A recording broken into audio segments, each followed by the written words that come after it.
Hi guys, আসসালামু আলাইকুম এবং নমস্কার সবাইকে। আমি শাহনওয়াজ বলছি রামগঞ্জ থেকে। বলছিলাম যে আমার কাছে না একটা অফার আসছে 5 লাখ টাকা দামের। 5 লাখের অফার আসছে। বলছে যে শাহনওয়াজ, তুমি তোমার ভিডিওতে আমাদের তারিফ করো, সুনাম করো। সে কে দিবে আমাকে না দিবে আমি তাদের নাম নেব না, বা কোন সংস্থা থেকে দিবে আমি তাদের কারোর নাম বলবো না এখানে। জাস্ট আমার কাছে অফার আসছে 5 লাখ টাকার। বলছে যে 5 লাখ টাকা নাও আর তুমি আমাদের সুনাম করো, তারিফ করো ভিডিওর মাধ্যমে। তো আমি গাইস তোমাদের জানাতে চাই যে এই 5 লাখ টাকা নেওয়াটা কি আমার ঠিক হবে? এই 5 লাখ টাকাটা কি আমি অ্যাকসেপ্ট করবো না রিজেক্ট করব? কারণ তোমরা আমার পিছনে দেখতে পাচ্ছ ডক্টর ভীমরাও আম্বেদকর, আবুল কালাম আজাদ, রবীন্দ্রনাথ ঠাকুর, আরও অনেকে রয়েছে।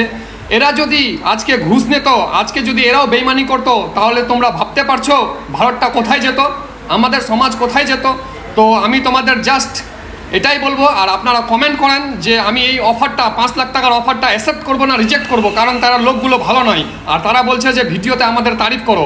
প্লিজ কমেন্টে জানাও আমাকে যে এটা অফারটা রিজেক্ট করবো না অ্যাকসেপ্ট করবো, কী করবো ভাই। সবাইকে আমি এই কথাটা বলে দিলাম।